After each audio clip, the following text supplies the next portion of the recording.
Testing. Oops, stop. Let me talk to him, though. You have to hold it close to your mouth, because if you got a low voice, it won't pick it up, okay? I got it. Well, the first question is to describe what it was like growing up in the Virgin Valley. Well, growing up in the Virgin Valley was quite a problem. We had lots of problems and lots. Hold on a second. Go ahead. We had lots of problems and lots of different things to contend with. One of the most things was the floods in the river. From the 1st of July or 1st of June until latter part of August, in this valley they was never sure of a crop on account of if the rains come down and floods come, why, it took the dam out and we didn't have any water. And it was a problem. But later years, after things got a little more established and this and that, we could raise 2 good crops of alfalfa and grain, a crop of grain usually before the floods caused all of our problems. And so they had to kind of figure out what kind of crops would grow without too much water. And they found out that alfalfa seed was one crop. They could take 2 cuttings of alfalfa off and then maybe get the field watered once more before we had flood problems. And then by the time the alfalfa seed was ready to cut and thrash, why, we had enough water to mature the seed, and that was a good cash crop that came into the valley, right at the first of the valley. First, I want to state when my family, when the Hughes family moved into the Virgin Valley, into Mesquite, why, they was 5 homes. There was 2 homes, 2 tents, and 1 family living in a wagon box. And there were 3 children. In the 5 families, there were 3 children. That was Jack Hardy, Camille Barnum, and Cora Knight. And then I'll go on about the farming deal. But anyway, then that was a good cash crop that brought things into the valley, and then another crop later on in years, why, beet seed. That crop was a good crop that brought money into the valley. They raised a lot of beet seed. My father was one of the first. Him and some of the other brethren in the valley here was the first ones that brought the thrashing machine into the valley to do all the thrashing of the grain. My father bought one of the first binders, and 2 of his sons, myself and an older brother, we cut most of the grain in the valley for a number of years. And the canal, we had lots of trouble with the canal. And my brother and myself run the canal for about 10 years. And we had what they called sand traps, and they had a wooden gate, and you had to raise them with a pole. You'd have to get out on that pole and teeter and teeter and teeter until finally there'd be enough water seep around the side of the gate so it would raise. Then we had to make a quick move before the water hit us to get out of the trap and be ready for that. And that we had to do that twice a week. We'd go up Wednesday night and turn it out, and then we'd go up Thursday morning and turn it back in the canal. Excuse me. What was the purpose of the sand trap? Keep the sand out. Keep the sand out of the canal. The canal, the river carried lots of sand. The river had lots of crossings on the river. There's quicksand. Sometimes it's thick. They had to put 4 head of horses across on a wagon to get across the river. Lots of sand come down there. And we had that seized. There was 3 sand traps from the head of the canal down to what now is where the Oasis Golf Course is. That was the last one, and that was usually each one of them sand traps had a big area to take the sand. Then on Saturday morning or Saturday nights, we'd go up and raise the one gate and let it run till Sunday morning, and then we'd go up and close it and then go raise the next gate. And that's the way we kept the sand out of the canal. But there was still lots of sand come down through the canal, and that was the biggest problem. One of the most tiring problems there was in the valley, because that canal had to be cleaned at least once a year and sometimes twice a year. And when you figured it run for about 5 miles, and all them corners, wherever there's a corner, there's a big sandbar. Bert said, where did the kids used to swim? Is that where they used to swim? Yeah, the kids used to, in the sand traps after we washed the sand out on the weekend. Why, that was a lot of the swimming holes for the kids. They'd go up there and go swimming, because there'd be a big pool there they'd dive off in. Especially the Lynch Sand Gate, that's the one that's right there below where the Palms Golf Course is. And that used to be a big sport in the summertime, and go swimming. And up until 1955, we was never sure of a crop after the middle of June. But in 1955, we put a permanent dam in the river. And by the time they got the dam finished, we had the canal cemented from one end to the other. And then they put steel gates in. They had the same sand traps. They had the same sand traps, but they also had a wheel that you could turn. Open the gate for the sand to get out. It made it about 50 or 75% easier on the ones that was running the ditch. Where were the sand traps? Huh? Where were this at Lynch? When it leaned. Yeah, there's one up. There was one sand trap up where, right now, just below where they're building the road across up to Scenic. And the other sand trap was right up just a few feet from the head of the ditch. And the third one was down, that sand trap was down. In fact, the old Highway 91 went right up the road there, and when the Red River bus was running through here, why, they stopped at the Abbott little cafe down here on the corner, right where you make the turn on the corner on the boulevard. And we knew all the drivers, and he'd stop. If he didn't have a full load of passengers, why, he'd stop and let a bunch of us get inside, and we'd get on top and ride up, and he'd let us out, and then he'd tell the driver coming back from St. George to stop and pick us up. He'd honk before and get us out of there, and so we could all come out and swim, and that was quite a handy thing for us, all of us, and we enjoyed. Where was the ditch located? Right where it is now. Well, all right, talking to you. I don't know where it is. Oh, the canal now. Ditch. The ditch in the canal is... You know, right up here by the cemetery, there by the Pioneer Park. Okay. The ditch from right there now is covered. The ditch from the cemetery here in town, right at the edge of town, is covered now all the way. It's in pipe all the way clear down to the west side of the Oasis Casino. And there's one or two spots in that distance where the ditch isn't covered, but most all of it's covered from there.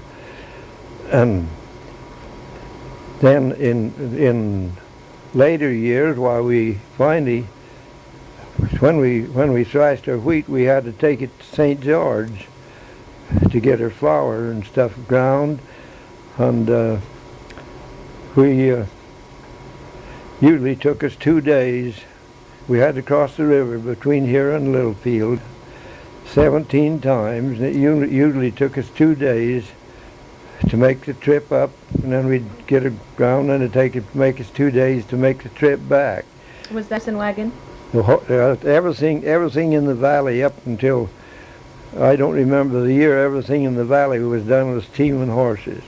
Horses and wagons and single man handwork. Everything was done by people, not by machinery. We didn't have any machinery in them days. Only just when the first binder come into the country, that was a blessing to the country, and my dad owned that, and I and my brother, we'd start in the 1st of June to cut the grain, and we'd start a little field, and we'd come down the river and clear down to the end, and then after the grain was all harvested, then they'd thrash it, and then we'd thrash alfalfa, then we'd thrash beet seed. After they raised the beet seed here, it was thrashed, and it was a good cash crop, but it was a lot of hard work.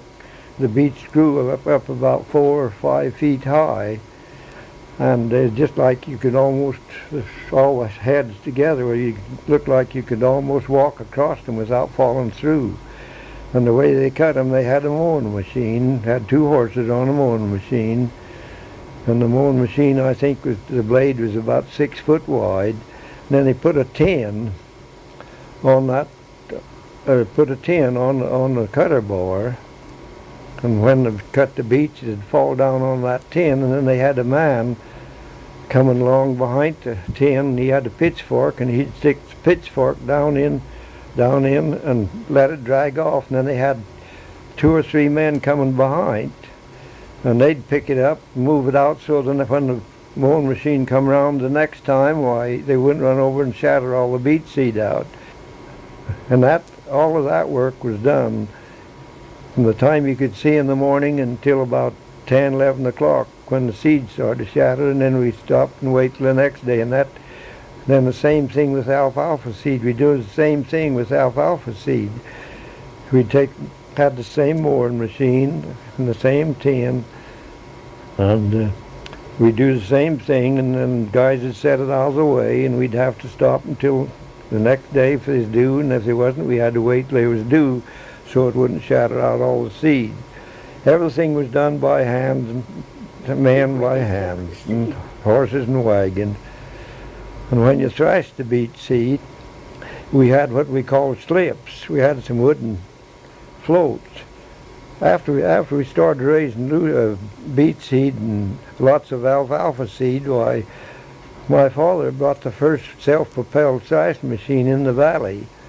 And that was always before they had to do it with the first thrashing machine. They had to do it with horses. They had 6 head of horses. It had what they called a power wheel, and it run the horses just go around the circle, and then they'd take and had my father done a lot of feeding the thrashers. They'd have one man stand up and cut the bands on the grain, and he'd slide it over, and my father and there's 2 others in town, I can't remember their names right now that done that, but they'd take turns. They'd go up there and feed that grain in the thrashing machine to keep it level, or keep it going in level, so that it wouldn't all blow out with the chaff.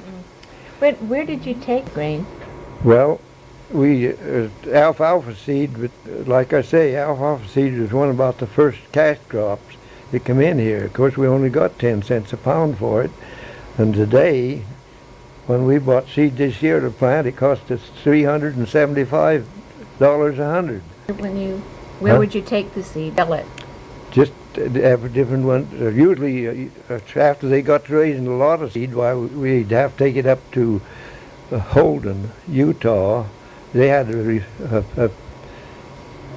recleaning plant up there, and then they'd sell it around different places. It goes out here and there. And the beet seed went there as well?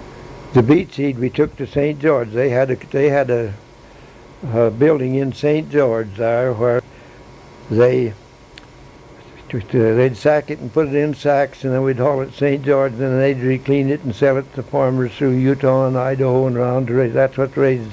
That was what raised the sugar beets. Yeah. Did you, as Were you working and doing and ever since? How old were you when you started all of these chores? Well, my first experience at learning wages was when I was 9 years old.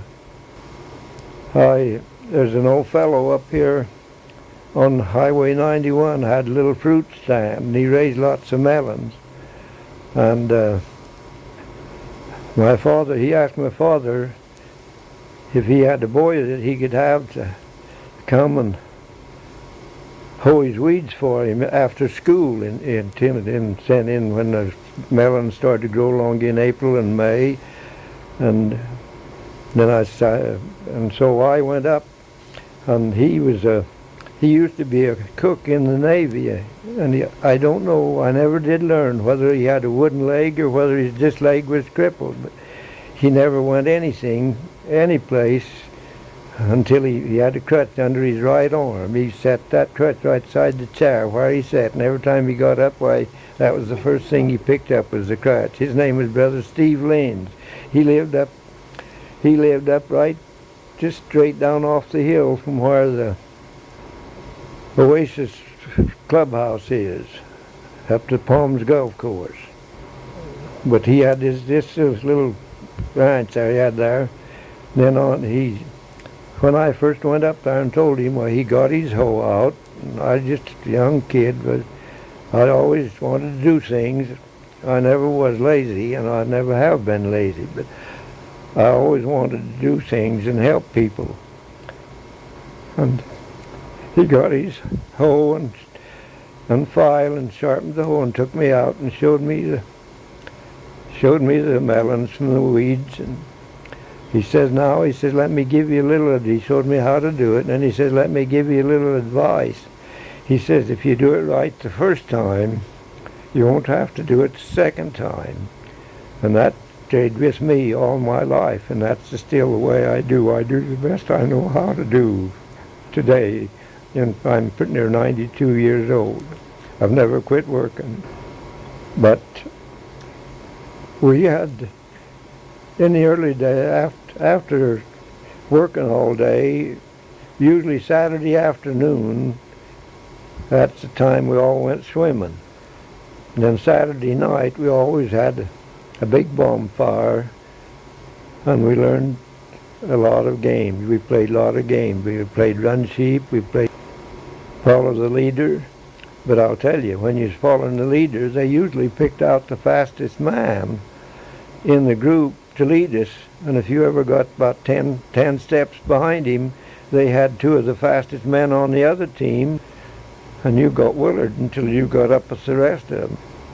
But it was... They actually started beating on you? Oh, yeah. They didn't beat hard, but they let you know that you were supposed to be up in the crowd. You couldn't spread out, because they'd be what we call that as the ones that had the Willers behind. Their team was out hid, and we the ones that found them first. Why, that all we'd haul to run sheep, and the one that got back into the fire, why, the other team had to go out. But after we got that self-propelled thrash machine, why, I and a brother-in-law and another brother and my dad, two brothers, and my dad, he ran the machine, and my oldest brother, he took care of the tractor and set the tractor machine up, and I and my brother-in-law, my second sister's husband, Orange Bornham, we spent most of our time on the stack throwing the bundles in the feeder of the thrash machine. And we'd run the thrash machine for maybe 2 or 3 hours. We usually always got started around about 7 or 8 o'clock in the morning, and we'd run for about 2 hours, and then we'd take maybe a 15-minute break, and then we'd go back at it, and we'd done that up until sundown, sometimes even to dark. If we'd get about through, we'd done all the thrashing in the valley. If you'd get about through thrashing just before sundown, we'd usually finish it up so we could move on to the next farmer in the morning. And one thing I'll say about my father, he was a hard-working man and an honest man. And there was 13 children in the family. We had 7 brothers. I had 6 brothers and 6 sisters. And I was the 5th child of the family. But he never did say, you go do this. He always said, let's go do this. And when we'd get in the field, when we used to raise a lot of, after the water was secure in the canal, we used to raise a lot of corn, a lot of melons, a lot of pumpkins, and a lot of what they call citrons to feed pigs and cattle and stuff with. And we always had to do a lot of hoeing. And when we'd get ready to go hoe, we'd go hoe, and he'd say to us, he says, well, if I was here alone, I'd went up this row, and I'd turn right around and come back this row. But with 6 or 7 or 8 of you here with me, I could go up and then I could go way over here or go down, and then it took a lot. You could accomplish a lot more than what one man could. But he always seemed to keep all of his children, his grandchildren, and lots of all of the grandchildren that lived in the valley here. Every one of them learned from him how to work and how to do things, because there's all included in the family. It was a family organization, and we all shared alike. The Hughes United Order. United Order. Well, when we went into the dairy business here, we started out with 10 cows. There was 10 people in the valley, had 10 cows. And the old dairy barn is right across from City Hall, and it's still there.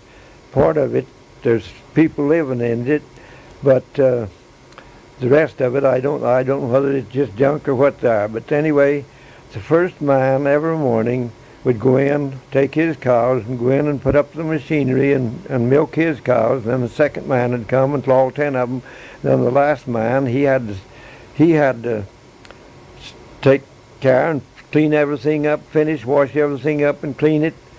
And then the next morning, the next man would come and do that. Everyone had to go.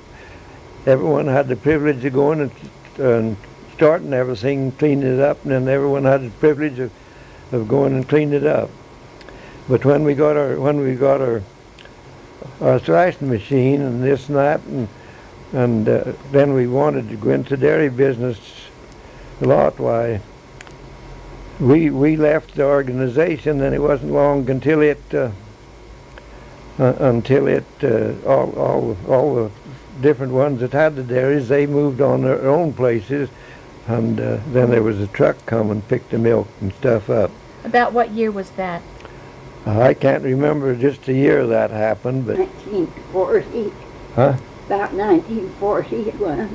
I think it was in right the early 40s, yeah, about 1940 or 41 when that happened.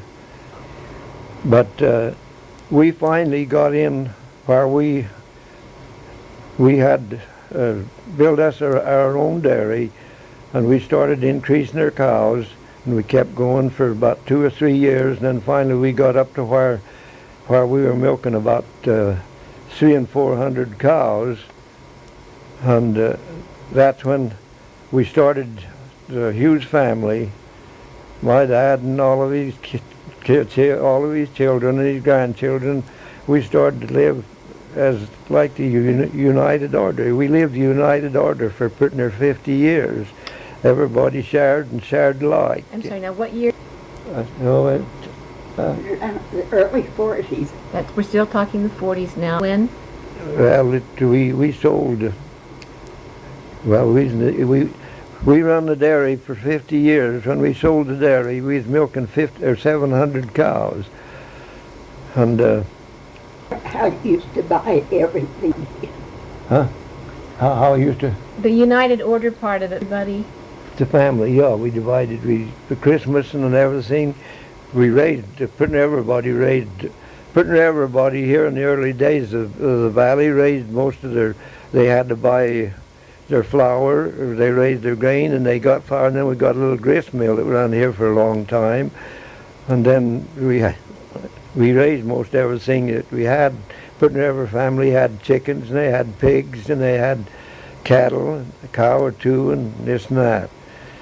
But when we were in the families, the Hughes family, that's my dad's family, why, we all shared and shared like. All the boys worked together, and all the grandkids that that lived here in the valley. Some of them, after they got up and married, moved out of the valley, but whenever they come to the valley, they still was considered one of his grandkids, and they still helped, and we all shared and shared alike. And after, What were yeah, Christmases like? Who bought candy and nuts for everybody? well, the Hughes brothers, there's 6 of us. Okay. There was my dad, myself, Dee, Francis, and Marion. We formed the Hughes brothers after we got in the dairy in Big, and then all the rest, the rest of the boys, we helped them go through school. 2 of them, Owen and Francis was in the Hughes brothers. Owen and Wesley, they wanted to teach school, so they helped with us until they got out of high school, and then we helped them put them through college. And my oldest brother, Esmond, why, he went on a mission he was the first one that went on a mission, and that was hard times, I'll tell you, to keep him in the mission field. But anyway, when he come home from his mission, why, he went to work on the Boulder Dam. He started to work on the Boulder Dam, and after he quit, after the dam was completed, well, he got married, and he was a janitor in the high school until he passed away. Drove bus and janitor for the high school. And that's the reason why the other 5 boys and Dad and the other 3 boys, they went out on their own. But we helped them. They considered one of us right up until their death anyway. We all It's family home. is a family union. We always, Christmas, we'd always buy all the candy, peanuts, all different kind of nuts and different kind of candies, and divide it up amongst all the families so they'd have their Christmas candy and stuff. Usually we'd go, after the grist mill quit here, we'd go up to Lehigh, Utah, and buy 2 and 3 ton of flour, and come back and distribute amongst all of them. And it was just a family organization from time it started until it was finished.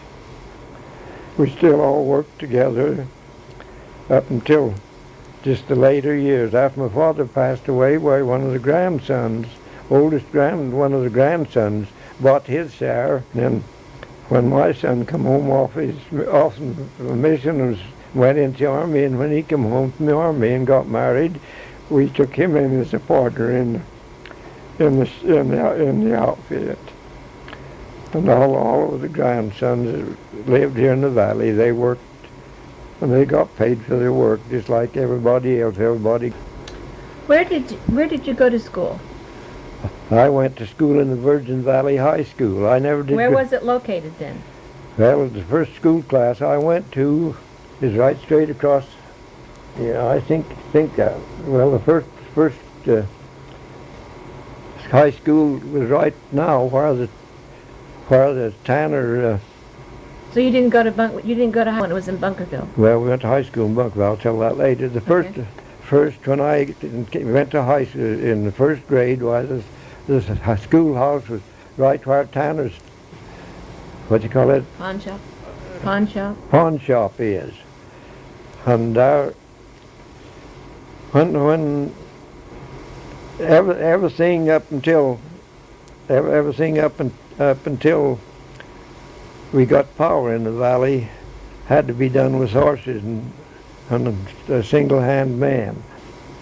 But I can remember going to school there in that there.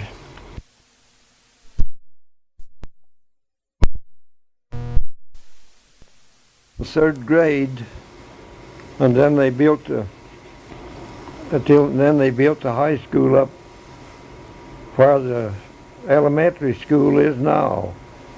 Only it wasn't in the same position. It was down right close to the road where the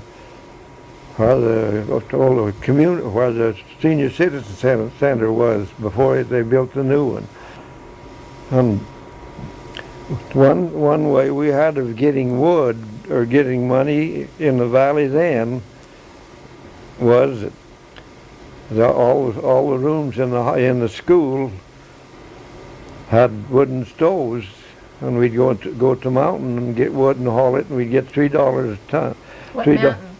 Up to the Virgin Mountain, south of Mesquite, on the mountain up here. And we'd get wood and bring down, then we'd saw the wood, and then What kind of wood? Cedar wood and pine wood and cat claw wood and any kind of wood we could gather to keep it warm. But then, after the school burned down here, then they had the schoolhouse. They didn't have it finished. They just had the subfloor in, but they went. Then we moved up to where the high. The school that burned was the one Tanner's is now? Huh? The school that burned? You said the school burned down. The school that burned down was where Tanner's shop Okay. is. But when we stayed there in that. Huh? She said, how come it burned? I don't know how. Didn't Guerrero have that or something? Huh? So, Guerrero have it as she didn't think it burned down. She thought Guerrero had it as a hotel. No, the hotel was here. yeah. Well, Bishop Abbott Hotel. But the school burned down.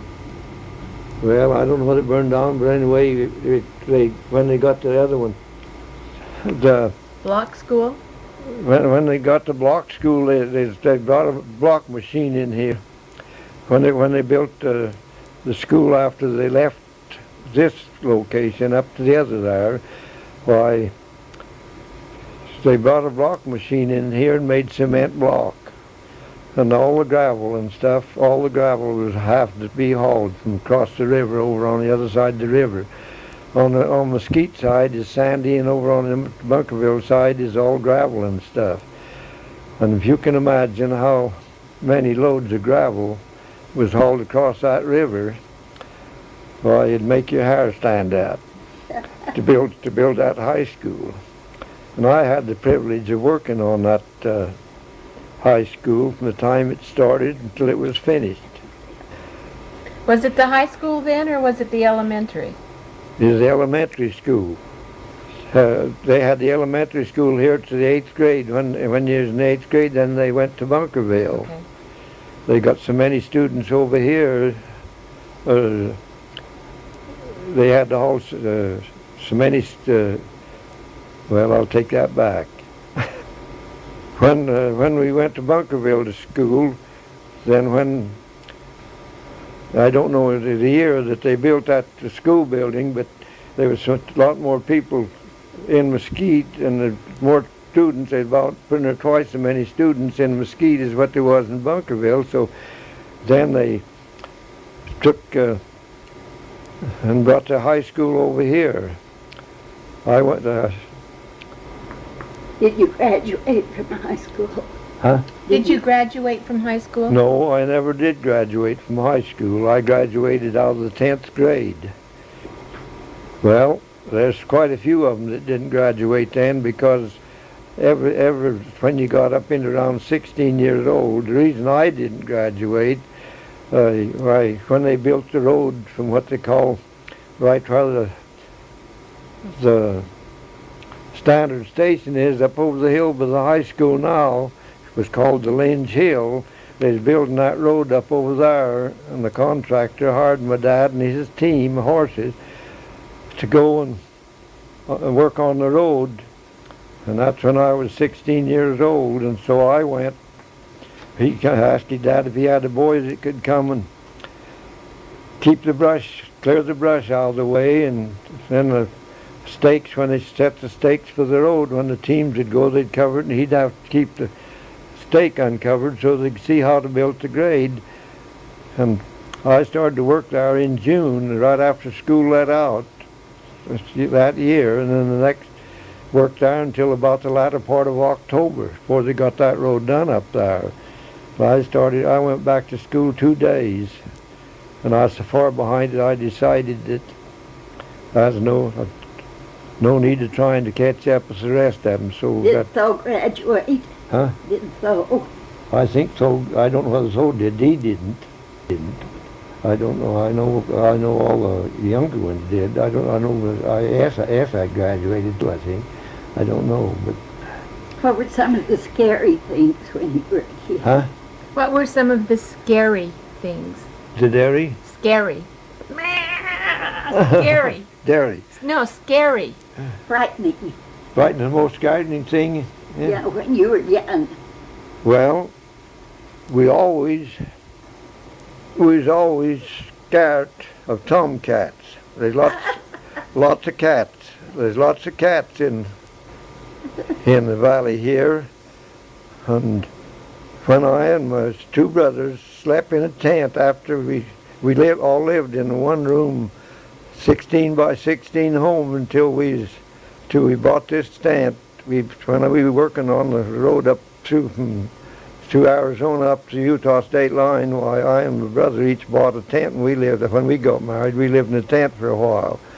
But anyway, we was all 3 in bed there one night, and the tent was just a little walkway between the tent, and we had a cat, and they got to fighting right there against our door, and after they stopped fighting, we just there holding our breath, and they just a little tap, and one of us said, "I bet old Tab killed that cat, and it's just kicking its last."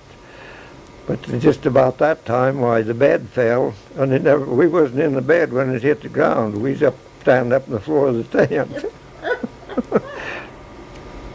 Weren't you afraid of bulls? Huh? Bulls? Well, I'll tell you a story about when we was in the dairy. We had a big Holstein bull that was mean. He was really mean, and we even had put goggles on him and put a chain in his nose so he could handle him. But Francis, let me tell you about the dairy. When we got into the dairy where we was milking about 700 cows, why, each one of us had a job to do. I didn't do much work in the dairy. I and Dee, we done putting all the irrigating on our farms, and I done most all the tractor work. I was on a tractor from as soon as I could see in the morning until dark at night for years and years and years. When we was in this dairy business full blast, why, we had about 700 acres farm we was farming here in the valley. Of course, most of it is rented ground, but we were farming it. And we got up to where we was shipping about between 350 and 4,000 gallons of milk a day. And that's when all the time we was in the dairy, we was living in the dairy, making good money. That's when we lived the United Order. Everybody shared and shared alike. They all worked together, and we all shared together. After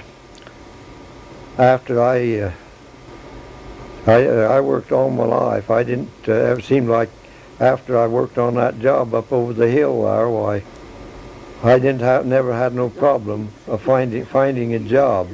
I herded sheep, I done this, I done everything, and I drove team and scraper from the Big Bend Hill to the Utah line, cleaning the right-of-way with 4 mules. There's a contractor from New Mexico come in here, and they had about 70 or 80 teams of mules, and that's all the work was done with scrapers and horses. It wasn't done with machinery then.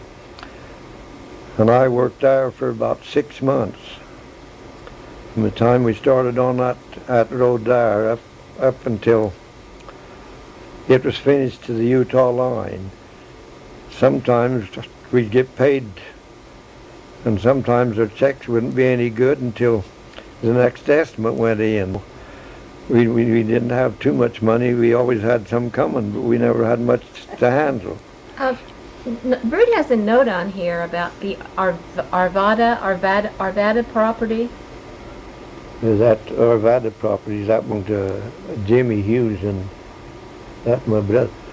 The Arvada property belonged to Archie and Hughes. That was Uncle Jimmy Hughes' side of the family. That was my Dad's oldest brother that had the Arvada ranch. They But you're there. well, we had property on the same ranch as they did there. We Yeah. want to hear about yours. Huh? You need to hear about ours, huh? Yours. Well, There. when we started to go into the dairy business, why, what they call the Arvada Ranch up there, it's a Bowler, Dewey Hart and Leonard Hughes, and the Bowler family lived up there. They called it the Lone Star Ranch. They had a schoolhouse up there where the kids went to school. And but we owned properties there, and Dewey Hart, we bought Dewey Hart's property, and then we bought Jim Bowler's property, and then we bought Leonard Hughes' property. That was Bowler's son-in-law. And when we brought it, they only had about maybe 10 or 15, 20 acres in cultivation, and they watered it from a water wheel. They had a water wheel in the canal, and watered it with that water wheel. But most of it was just big sand knolls.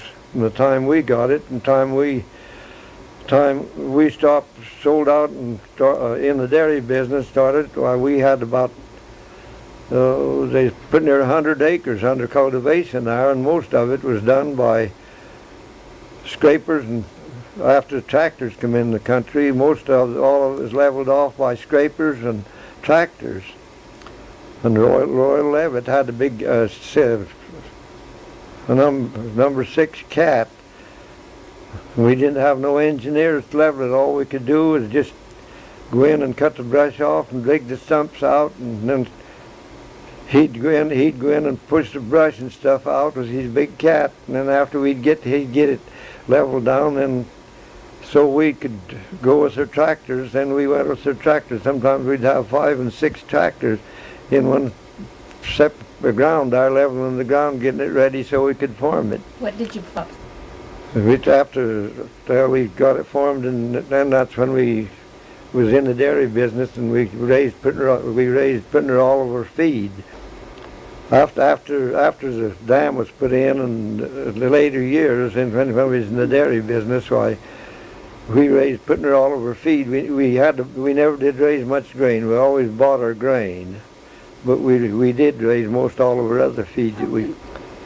Could you review again how many alfalfa? Huh? How many crops of alfalfa? Well, we usually could get, and still we do, we can usually get 6 and sometimes 7 crops of alfalfa here in the valley. It depends on whether you get 6 or 7. The 7th one usually isn't much. It's just much.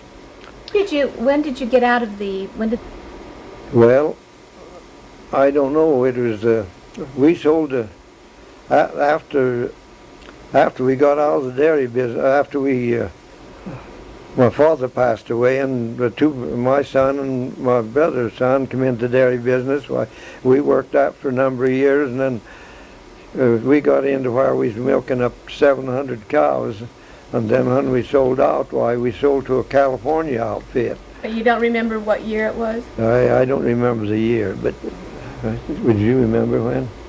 We can ask Melvin. Huh? We'll ask Melvin. Okay. And another question she has here, the hard times and sickness. Well, I think all 13 of our children, when they were born, or my father's children were born, they'd born by a midwife. And I'll tell you about the early days in the mesquite here. My father and Edgar Levitt was two of the kind of tall, healthy man, and one of their aunts was a midwife. And in the valley here, in the early days, there was no doctor until a little hospital, what's the museum now, was built. Before then, that was before then, but every time there's a one, why, they'd call my dad and Edgar Levitt, and they'd run and their aunt lived just a block from where they lived, and they'd run and get her, and they'd build a chair with their arms. She was crippled, and they'd build a chair with their arms, and they'd run with her until they'd get tired, and they'd set her down, and she'd get on the arms and put her arms around their neck, and they'd run until they'd get tired, and they'd set her down and go on until they'd get the family. And my dad, I guess, seen more children born in the Virgin Valley than what anybody in the valley has. Was that Martha Germ? Huh? Was that Aunt Martha Germ? Yeah. Yeah, the midwife was Aunt Murar. But all of our children, I think, I know I was born in Mesquite, and all the rest of them, I think, was born in Mesquite, and we usually had Aunt Mary Jane. That was Bishop Abbott's wife, and my Grandma Hughes is a midwife. There's no doctors. What were some of the sicknesses that people would have? Well, a lot of the sicknesses they had was measles, mumps. They had lots of boils here in the valley for a number of years. And if anybody hasn't had a boil, they don't know what pain is. But anyway, a lot of the sicknesses was chicken pox and smallpox and mumps, and there's one more. Fever, thank you. Huh? Malaria? Malaria. Yeah. I know when I was in the first grade, for 6 weeks, they treated me for malaria. I'd feel good and go to school, and before the middle of the afternoon, I'd have chills and fever. That's what they had, chills and fevers. And I remember coming home from school, right where the corner Bory is, from there down to the other place. There's a big lot there, and there's big trees on both sides. They had a row of pomegranates on the north side of the sidewalk, and a big row of trees on the south side of the walk. And I'd go, the teacher'd send me home from school, and I'd go from one tree and shake, and then get up and go until I finally got home. But there's no doctors, and we just, all of it was done was just nurse, or what do you call it? I have a hard time remembering names. Midwives. It's all done with midwives and the elders. Sometimes a lot of the sickness, why they was always called the elders in to administer to them, and that was their healing power there from sick-wise, from being sick. What were some of your early memories of the fun things? Well, from the time I was big enough to get out and go, why, no matter what time my father left to go to the field to cut hay, in the summer, why, they had to go. They had to get up as soon as they could see what they was doing to cut hay. No matter what time he got out and got the horses harnessed, but he never got out of the yard before I was there waiting for him. And that's they call it, from the time I was big enough to get around and run and do this, I was his companion. They called me his shadow for years and years and years. No matter where he went, why, I was usually with him. Did you have other nicknames? Yeah. When I was in high school, we had to play. And they give me a part in high school, and the only part I had to say was, "Oh, he's such a goose." And that name stuck with me up and all my life. My brother D, he had nicknames for putting every kid in the school. And he could make up nursery rhymes for all of them, and he caused more trouble in the school than with anything else. When you were all living in the one, before you got your tent? We all slept, they had 2 or 3 beds, and we had the cooking stove in one corner, and the fireplace in the other, and we had 2 beds in the other 2 corners, and then we'd all sleep between the beds and on the floor, on the floor in the house.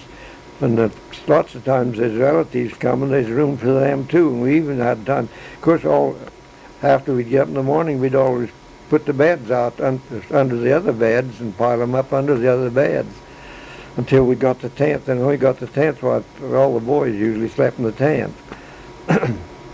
Did you have favorite toys? Well, Or did you have toys? I'll tell you, they asked if she had favorite toys, and I said, yeah, we had a lot of toys, but they weren't. I never did own a bike in my life. I never learned to ride a bike very much. I did learn to ride one, but I never did own one. What were some of your toys? Oh, huh? Did you make pig bladder balls? Yeah, we used to play football when we'd kill our pigs in the fall. While we'd take the bladders and dry them and blow them up and use them for footballs. We played rugby, but when I went to high school, we didn't play football. When I left high school, the only game we played was baseball and basketball. I played basketball when I was in the 8th grade until I quit high school, and I played baseball for 2 or 3 years. Okay, just one more thing. What did you ever have any narrow escapes? Yeah.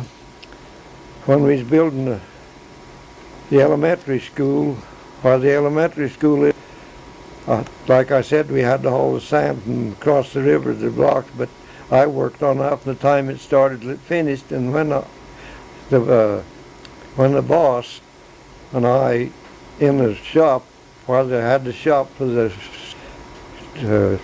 work in the shop, why we was hanging the big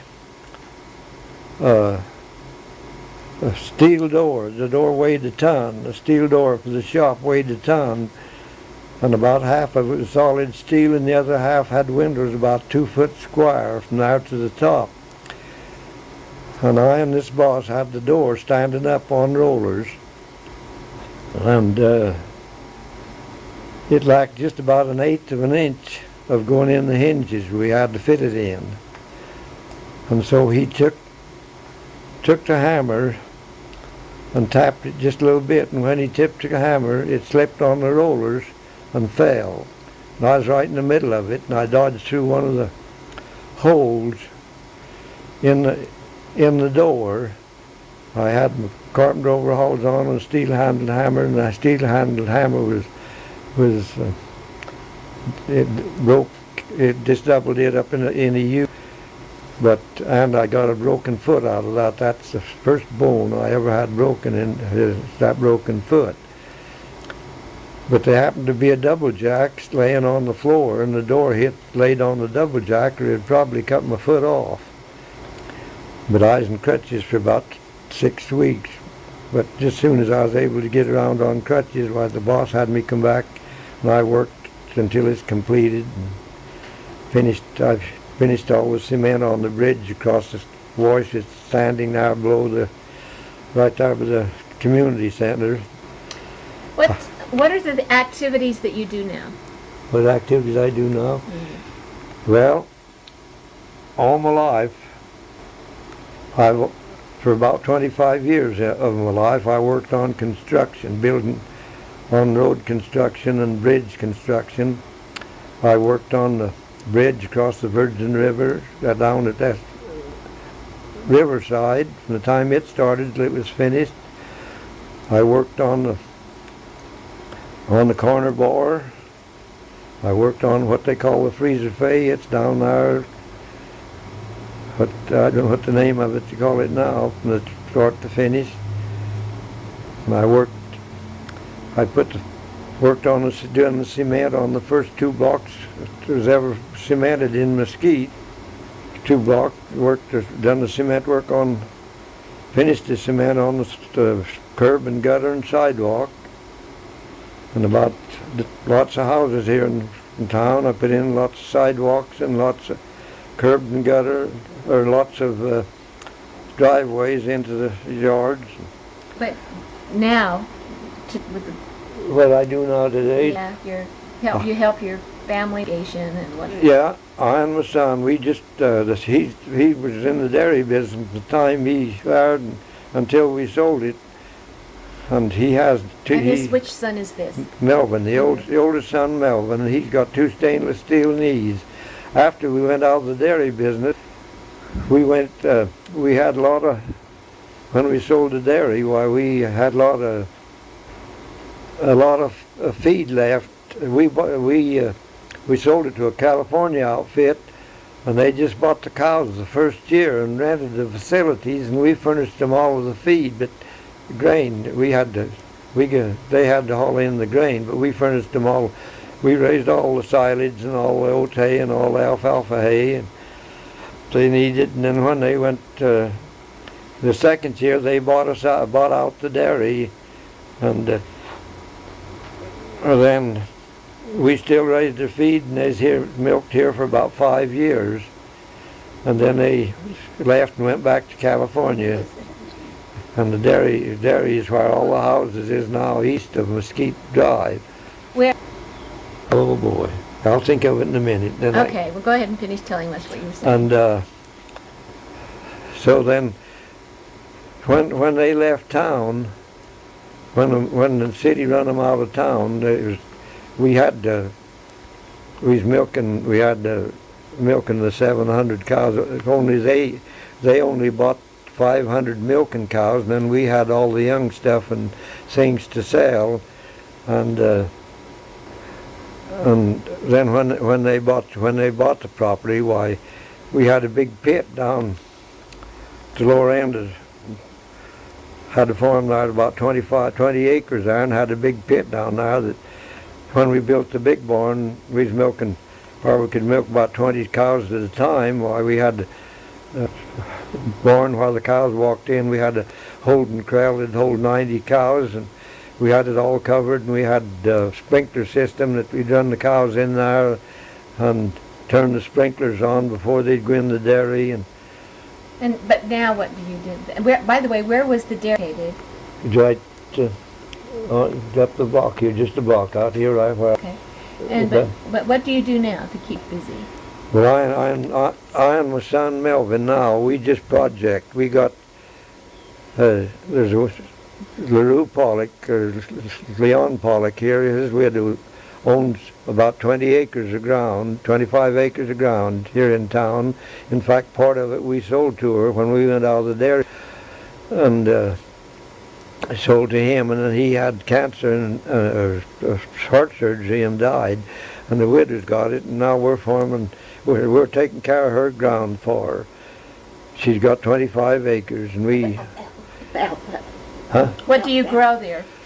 Well, all we grow now is alfalfa and Sudan grass. Dan?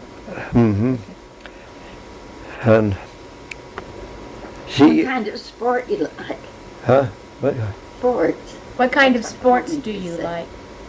Well, I think I've seen more football and basketball and baseball and volleyball than anybody in the valley. Have you watched any of these soccer? I never got too interested in soccer yet. I haven't seen enough of that to know the game anyway, but I know I played enough baseball and basketball and seen enough volleyball games to know the game pretty well, so them's the sports I watch.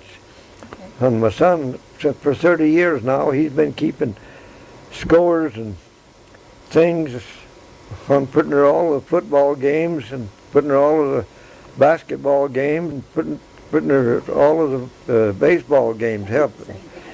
And wherever he goes, why, we usually go together. We're just, the two of us together makes one pretty good man, and we just keep plugging along. He's got 2 stainless steel knees, and he's got sugar diabetes. But when we went out of the dairy business, we went into cattle business. Right, but the sports stuff, you watch it up at the high school, is that right? Yeah, I watch all the sports at high school. In fact, every time one of our teams goes to Reno, we usually go up to Reno the